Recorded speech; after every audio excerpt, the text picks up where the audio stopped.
Good morning, everyone. How y'all doing? After that introduction, let me really be me. How y'all doing? So, my name's Romando Nash, and I get the pleasure of serving as the Associate Vice President for Student Services at San José State University. Shout out to my peeps. I'm gonna talk to you all today a little bit about this notion of being an outsider in an insider profession. Some of you, I know what you're thinking. How is he an outsider? He's an AVP. He's an associate vice president. In theory, I have a spot at the table. When you think about insiders, you think that they have a spot at the table. You think that they're getting the information that they need to get. Not always necessarily true, but that's what you think. When you think about outsiders, you think about people who feel like they don't belong. Some of you in this room probably feel like an outsider. And so what I want to do today is to share my story with you about how I got here and how I hope to go towards the future. And so I start with this when I begin to speak about myself. What screws us up most in life is the picture in our head of how it is supposed to be. We come into situations, we come into scenarios, and we automatically think it's supposed to be this way. Well, let me show you how pathways can take.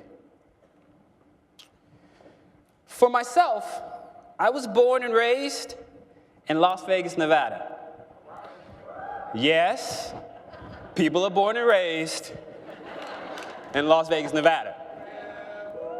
Word up. My parents got divorced when I was 3. My mom raised my brother, my sister, and myself, and I'm the youngest, by herself. I knew from an early age that I was going to go to college. It was going to happen. More importantly, I got to watch my siblings go through some of their mistakes. I love them immensely. They taught me a lot about what not to do. They also taught me a lot about what to do. The reality is I was just smart enough to not make their mistakes, or at least not get caught making their mistakes. My mom, as I said, raised us by herself. To this day, let me send a shout out to her. To this day, I think she walks on water. She deserves that. But at the end of the day, when you see me, and from Alva's introduction, please understand that I love classic hip-hop and R&B. 80s and 90s in particular. Matter of fact, I like to remind people that I only walk like this because I have to. On the weekends, I walk like this.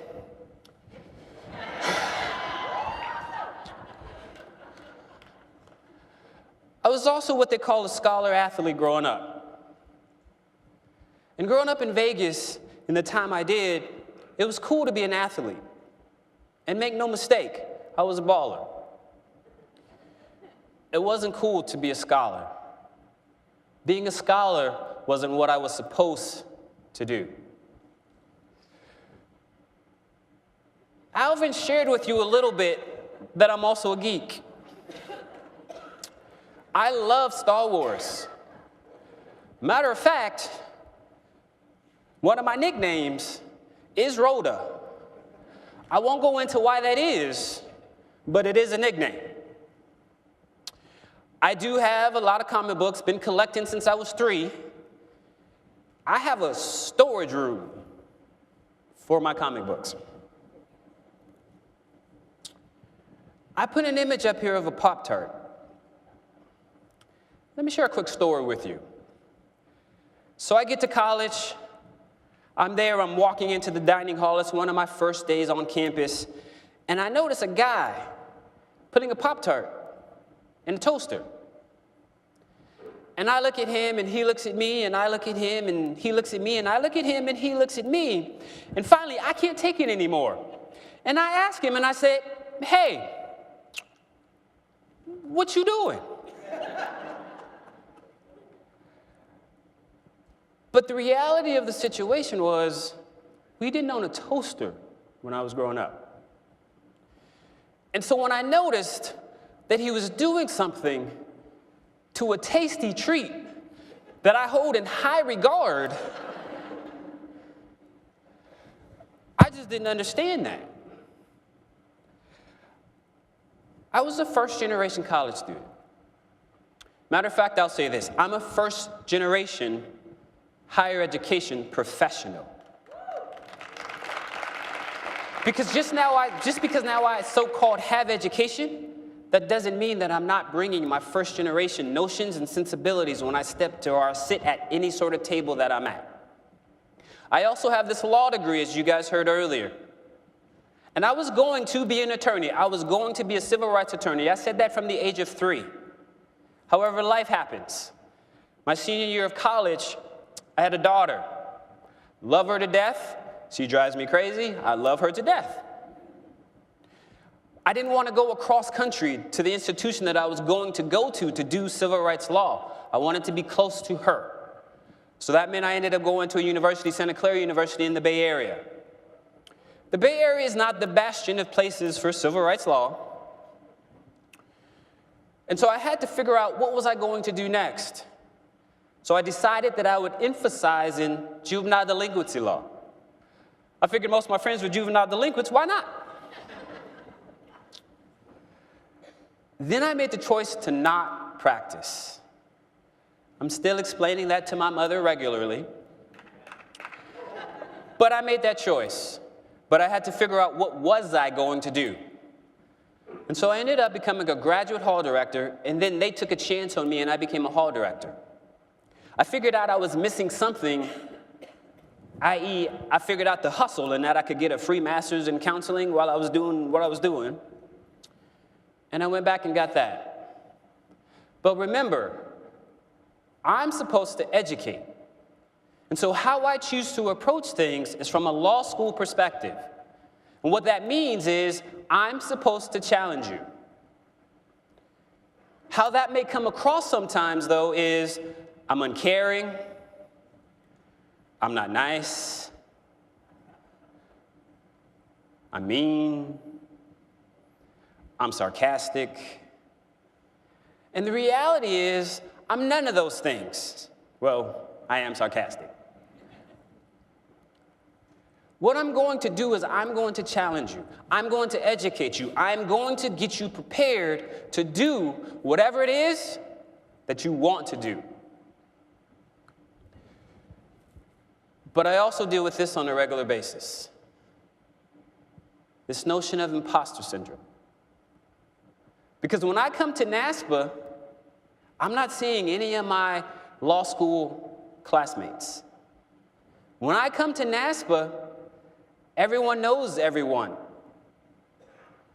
I've now been around long enough that I know people too. But my first NASPA, if I wasn't an introvert, I would not have felt like I belonged. My first NASPA was what told me that I was an outsider. This notion that I don't have a higher education degree tells me I'm an outsider. But you know what the joke is? I still have taught higher education classes. Ha! What I really have to educate folks on, though, is my introversion. Because you all see this. I can make you laugh. I can make you smile. I definitely can make folks cry. But I'm an introvert. All day, every day. I'm always that fish that's trying to jump out of the bowl. So those of you that thought that that fish that jumped out the bowl was trying not to do well for themselves, the reality is they just didn't want to be with those other fish. But it's funny being an introvert, because there's nothing more truer than this statement. Once an introvert decides that they're going to let you in, and I won't blanket this for all of them, but at least for me, once I decide to let you in, you will never have a dull moment. Ever. But I also want to make sure that you understand this. Don't underestimate me because I'm quiet. I know more than I say. I listen more than I speak. And I observe more than you know.